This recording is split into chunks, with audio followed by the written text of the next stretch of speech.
आचार्य शुक्राचार्य के बारे में एक ऐसी कथा आज हम आपको सामने रखने जा रहे हैं जिससे आप अनभिज्ञ होंगे। ये कथा यूं तो बहुत प्रचलित है, लेकिन फिर भी इसके बारे में बहुत ही कम लोग जानते होंगे। कथा कुछ इस प्रकार है कि आचार्य शुक्राचार्य की बेटी देवयानी का विवाह नहुषा राज के पुत्र ययाति से हुआ था और उसके बाद वो राजा भी बने। शुक्राचार्य ने भी इस विवाह के लिए सहर्ष स्वीकृति दे दी थी, लेकिन जैसे कि उस दौर में एक से अधिक विवाह करने का रिवाज था, ऐसे में आचार्य शुक्राचार्य ने अपने दामाद को शादी से पहले ही ये बात साफ तौर पर कही थी कि उनकी बेटी के अलावा वो किसी और से रिश्ता नहीं रखेंगे। पर इस सख्त हिदायत के बाद भी ययाति का दिल किसी और पर आ गया। ययाति और देवयानी का शादीशुदा जीवन सुख से व्यतीत हो रहा था, लेकिन तभी देवयानी की दासी शर्मिष्ठा पर ययाति मोहित हो गए। शर्मिष्ठा दानव वंश से थी और अति रूपमती थी। यूं भी ययाति उस पर मोहित ही थे, लेकिन एक बार जब वो कुएं में गिर गई तो ययाति ने न केवल उसे बाहर निकाला बल्कि उससे अपने प्रेम की अभिव्यक्ति भी कर दी।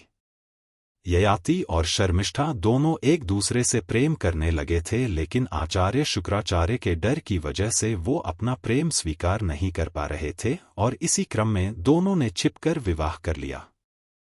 परंतु ये बात ज्यादा दिनों तक छिप नहीं सकी और एक दिन देवयानी ने इन दोनों को प्रेम क्रीड़ा करते हुए देखा और इस बात से वो अत्यंत दुखी हुई और अपने पिता से अपना दुख प्रकट किया।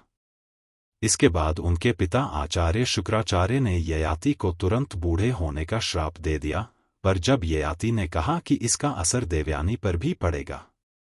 इसके बाद शुक्राचार्य ने इस बात की एक और अभिव्यक्ति करते हुए कहा कि अगर ययाति को कोई अपनी जवानी दे देगा तो वो फिर से इस सुख को भोग पाएंगे।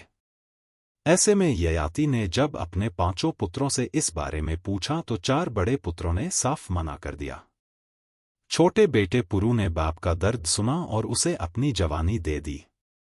इसके फलस्वरूप ययाति ने अपने 4 बेटों को अपने राजपाट से निकाल दिया, साथ ही ये श्राप भी दिया कि तुम और तुम्हारे वंशज अपने पिता के साम्राज्य में राज नहीं कर सकेंगे।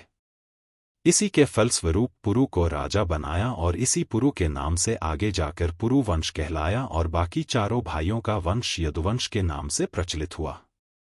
कहानियों और पौराणिक कथाओं की माने तो प्राचीन समय में ऋषि घोर तपस्या किया करते थे और उन्हें क्रोध भी अधिक आता था। ईश्वर की निश्चल मन से तपस्या करने के कारण ऋषियों के श्राप के फलित होने की भी शक्ति होती थी। इसी वजह से कई बार ऋषियों के श्राप के कारण राजाओं तक को कष्ट सहना पड़ा था।